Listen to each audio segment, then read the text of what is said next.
Bueno, continuando con lo que estábamos viendo, ¿no? Estábamos viendo rectas, rectas paralelas, rectas perpendiculares. Entonces veíamos cómo encontrar la ecuación de recta. Ahora hablamos de funciones. Vamos a entrar al tema función, donde todos sabemos que para que sea función, a cada elemento del dominio, o sea de X, le corresponde uno y solo uno del rango o Y.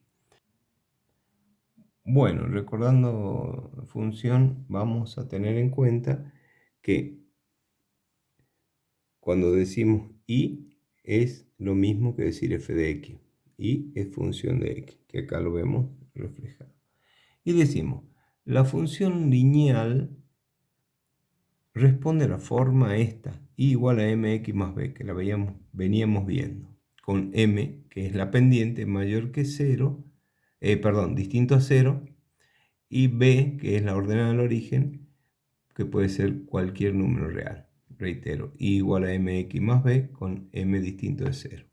Y b perteneciente a cualquier número real. Dentro de la función lineal, la gráfica es una recta. La recta puede ser con una pendiente positiva, va a ser creciente, o una pendiente negativa, m menor que 0, que decreciente. También, si la pendiente vale 0, ya no es función lineal, sino una función constante, i igual a b, porque m es igual a 0. Al ser 0m, esto desaparece y queda i igual a b. Entonces, bueno, esas son las gráficas de las funciones y cómo tenemos que trabajar. Ahora vamos a hablar del análisis de la función lineal. Cuando hablamos de análisis, en los prácticos anteriores que estábamos trabajando, aparecía la palabra análisis y yo le decía que eso todavía no era el tema a seguir. Ahora avanzamos un poco y vamos a análisis de una función lineal. Vamos a tener 8 puntos de análisis. Acá lo vamos a anotar, 8 puntos de análisis. Y dice, el primero va a ser el dominio de la función. El dominio de la función son los valores que puede tomar la variable independiente x. Segundo es el rango de la función, que son los valores que puede tomar la variable dependiente y.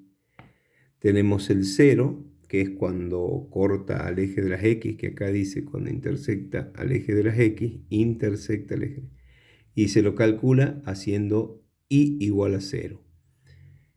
Tenemos el punto 4, que es f de 0, que es reemplazando x por 0, y la gráfica se da cuando intersecta el eje de la y. También haremos un análisis de la...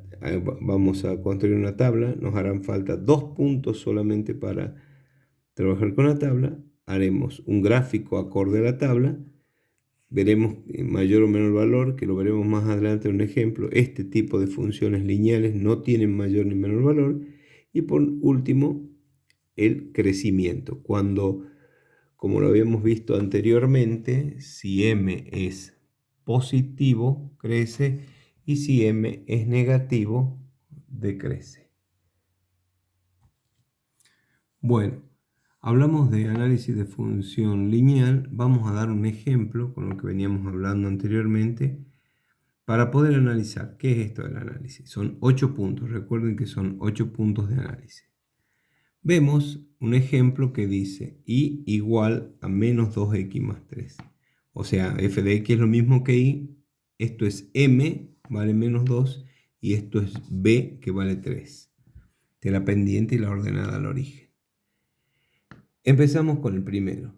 ¿Qué valores puede tomar x? En este tipo de función lineal, siempre el dominio y el rango van a ser iguales y van a ser los reales en este tipo de función. Reitero, dominio de la función puede ser cualquier número.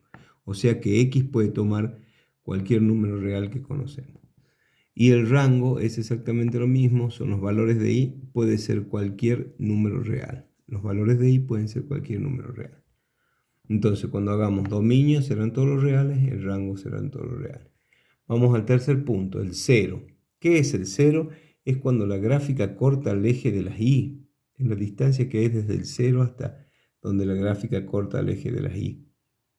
Perdón, es al eje de las x. El 0 es cuando corta el eje de las x. Entonces, igualo y a 0. Esto pongo 0, lo igualo acá, que es lo que escribo acá. Y igual a 0 y despejo el valor de x. O sea que es cuando la gráfica corta el eje de las x. Si lo vemos representado, enseguida cuando hagamos la gráfica lo vamos a ver dónde está este, que es el 0. Vamos a f de 0. F de 0 es cuando la gráfica corta el eje de las y. Acá sí es cuando la gráfica corta el eje de las y. Entonces, reemplazo x por 0, como era f de x, y estoy sacando f de 0, reemplazo x por 0, que es lo que voy a mostrar ahora. Reemplacé el valor de x por 0 y me da, esto es 0, y me queda f de 0 igual a 3, que es cuando corta el eje de las y. Continuamos con el análisis y hacemos la tabla. Para hacer una tabla, acá dice solo con dos valores son suficientes. O sea que a x, como es la variable independiente, le voy a dar cualquier valor. Cualquiera, desde menos infinito hasta más infinito, lo que ustedes quieran, el valor que quieran, lo reemplazan acá. Le dan un valor a x, cualquiera, el que ustedes quieran, lo reemplazan acá. Por ejemplo, le doy el valor 1 a x, reemplazo acá, le pongo 1. 2 menos 2 por 1 es menos 2 más 3 da 1. Por eso cuando x vale 1, y vale 1. Ahora voy a reemplazar el valor de x por 4. Menos 2 por 4 es menos 8, más 3 es menos 5, que es los que puse acá. Entonces, cuando ya tengo la tabla de valores, vengo a hacer la gráfica. La gráfica es la siguiente: marco el punto este de la tabla, el punto 1, 1, lo pongo acá, 1 de x, 1 de y, tengo el punto. Marco el otro punto, 4 menos 5, o sea, 4 de x menos 5 de y, tengo el otro punto. Y uno de esos puntos y me da la gráfica. Ahora corroboro el 0, que me valía 3 medios. El 0 es cuando corta el eje de las x. El 0 es cuando corta el eje de las x, que vale 3 medios. Que está ahí. Entre 1 y 2 vale 3 medios. Bien. Y el f de 0 es cuando corta el eje de las y, que vale 3. Veamos. F de 0, ahí está marcado, que vale 3, que es cuando corta el eje de las y. Con eso hacemos la tabla. Por último, nos quedan dos puntos por analizar, que son los mayor o menor valor, que no tiene este tipo de función, nunca va a tener un mayor o menor valor. Y el punto número 8, que es el crecimiento. Hemos dicho que si m es negativo, es menor que 0, la función decrece. Bien, acá les voy a dejar, después les voy a subir a la plataforma virtual este video y les voy a dejar unos ejercicios.